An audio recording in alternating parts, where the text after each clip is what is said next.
Ladies and gentlemen, your continued attention, please. I would now like to call, for the final address this evening, Dr. S.P. Sharma.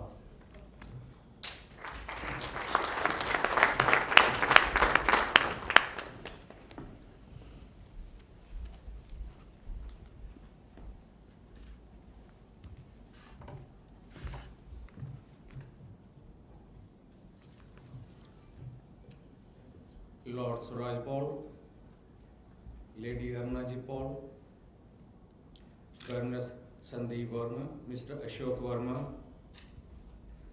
Judge Sir Muta Singh, Mr. Sukhdev Singh Sidhu, Minister Coordination, High Commission of India, Mr. Amar Singh Ji, nice to welcome you and to see you tonight, Member of Parliament from India, distinguished guests, ladies and gentlemen. Today, we have assembled to celebrate the Silver Jubilee of a great institution and to honor the person, what we are talking about, who had the vision to lay the foundation and build it up to a stature which is now admired by thousands of members of Indian diaspora. As Lord Sultan mentioned earlier, the word NRI, elaborated very well, not required Indian. I remember in those early 90s, when Indian government was going through a financial difficulty, and they approached here, and it was the NRI all over the world made their contributions, and from that day onward, when government of India realized in financial difficulty we came to rescue, the word NRI, not required Indians, was changed to National Reserve of India. That is the definition of NRI, certainly how it changed. The founder and General Secretary of NRI Institute, Shri Jagmohan Singh Ji, was a pioneer in the true sense of the term, if I mention. His love for India was a legacy of his parents, which Lord Sprague mentioned. I never had the opportunity to see Shri Durbar Singh Ji, a journalist and famous freedom fighter before independence.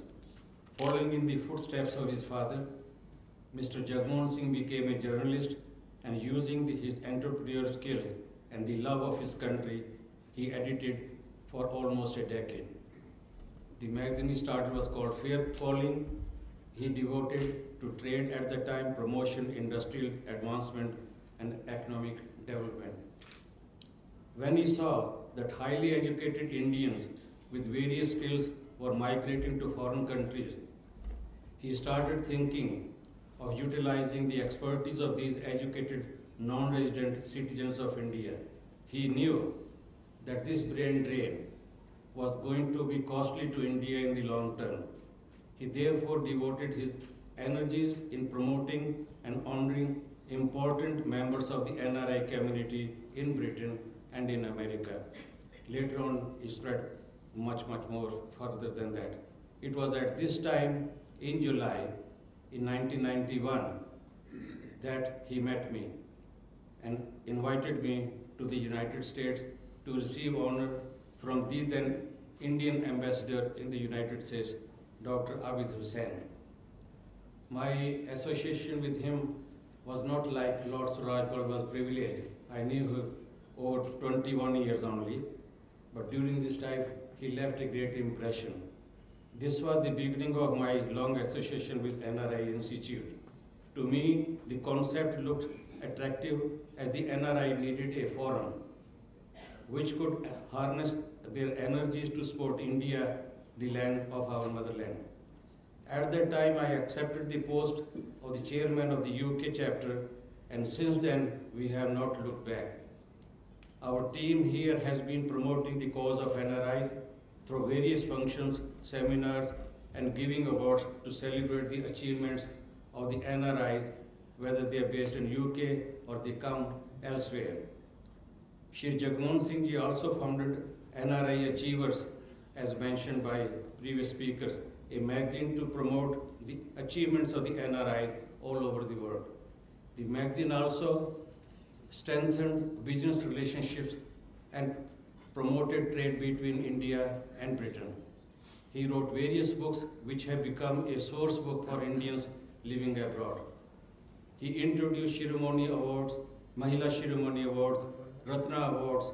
These awards were well before the government of India started giving at the annual NRI conferences.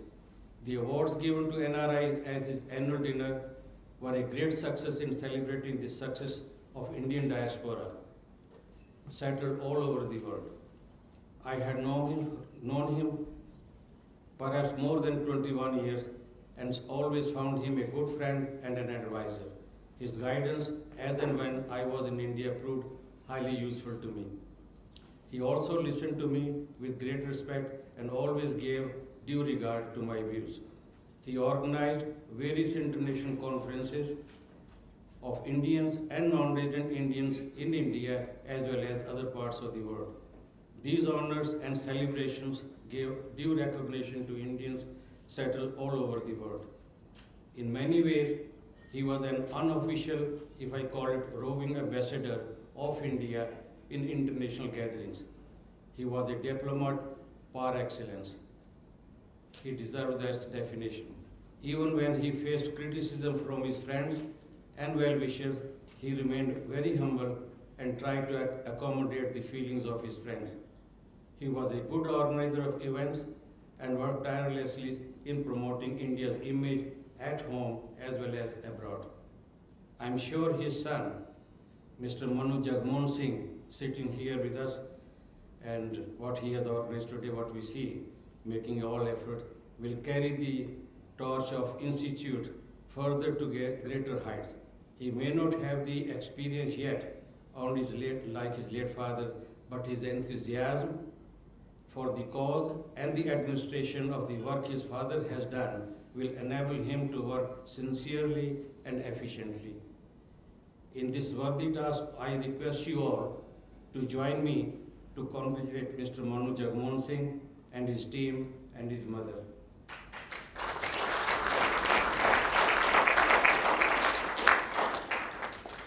He has very heavy burden now, as mentioned by previous speaker, on his young shoulders, carrying the legacy of his illustrious father, late Shri Jagmohan Singh Ji. Well done, Manu.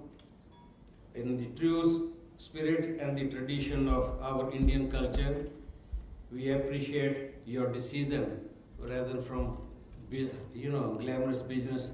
You have taken over this burden and you are trying to follow you have chosen the decision to follow the footsteps of your illustrious father, and I hope you will carry this work, and I'm sure will keep his name alive for many years to come as long as NRI Institute exists. Thank you very much.